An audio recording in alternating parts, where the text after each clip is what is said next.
Алексей Фатькин милләте буенча чуаш, ләкин бу аңа беренче театр спектаклендә Фатих ролен уйнарга комачауламый. Нурлат гимназиясе татар телендә белем бирүнең үрнәге.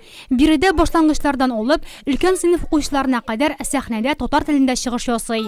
Рус мул, башка милләт кешесеме, онысы мөһим түгел. Абзыйкая икән. Кеше бәйрәм итә. Мин эшлим. Юк, инде булмас булай дип.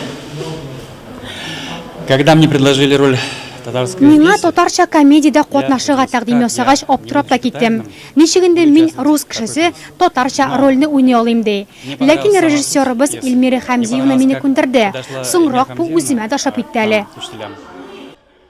Бүгенге көндә Нурлат районында 33 гомуми белем бирү мәктәбе эшли. Шуларның 9-ында балалар татар телендә укый. Шәһәрнең 4-нче һәм ФОМА мәктәпләре райондагы милли белем бирүнең үзәк базасы ролендә. Тиздән 4-нче мәктәптә 2 татар классын ачу буенча күләмле эшләр башланачак. Безнең 4-нче мәктәптә татар класслары булдыру мәсьәләсендә нәтиҗәле эш алып барыла. Иң беренче без ата-аналар белән сөйләшеп үтәбез. Аларга аңлатабыз. Безнең үз телебез, татар баласы үз телендә сөйләшә белергә тиеш. Ата-аналар ул мәсьәләне аңлыйлар һәм хуплап татар классына балаларын бирәләр. Балалар татарча гына укытылмый бит. Бөтен фәннәрдә русча укытыла, татар теле укытыла, тирәнрәк укытыла татар балаларына татар дәресләре. Һәм барлык мәктәптә булган мероприятиеләр татар балалары белән татарча алып барыла. Монарга алар бик шат, һәм нәтиҗәсе дә моның яхшы яктан күренә.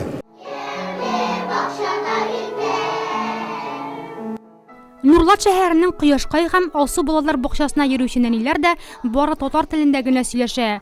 Район мәгариф идарәсе үз эшен Татарстан Республикасы халыклар телләре турындагы закон нигезендә алып бара. Әлеге максаттан Нурлатта республика дәүләт программасының төп юнәлешләрен гамәлгә ашыру буенча милли мәгарифне үстерү программасы төзелде. Безнең балалар бакчасы әлбәттә 24 елдан артыгы белән инде татар балалар бакчасы булып эшләп килә.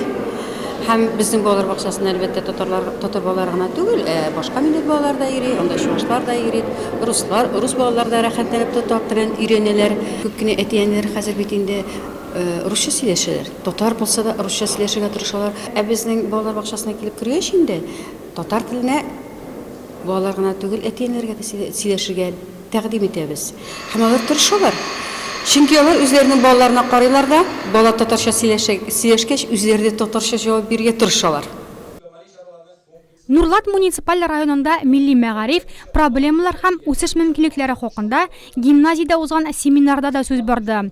Татар теле укытучылары, балалар бакчалары мөдирләре һәм белем бирү учреждениеләре җитәкчеләре алдында чыгыш ясаган район башлыгы Рауль Кузюров әлеге өлкәдә эшләүче башка төбәк белгечләре белән тәҗрибә уртаклашырга тәкъдим итте. Biz татар теленең дәүләт теле булуын искә тотарга тиеш. Конституциябызга дәүләт программаларына нигезләнеп, татар телен мәктәпләрдә туган тел һәм дәүләт теле буларак өйрәтү ныклы рәвештә профессиональ яктан югары башкарырга кирәк. Без бүген яңа җәмгыятьтә яшибез. Тормыш телләр белүне таләп итә. Хәзер безгә русны гына түгел, инглиз телен дә үзләштерергә кирәк. Ләкин бу татар теленә зыян китергә тиеш түгел. Район мәгариф идарәсе җитәкчесенең әлеге сүзләренә кушылган алкышлар залдагыларның да бу фикерне хуплавын раславы иде.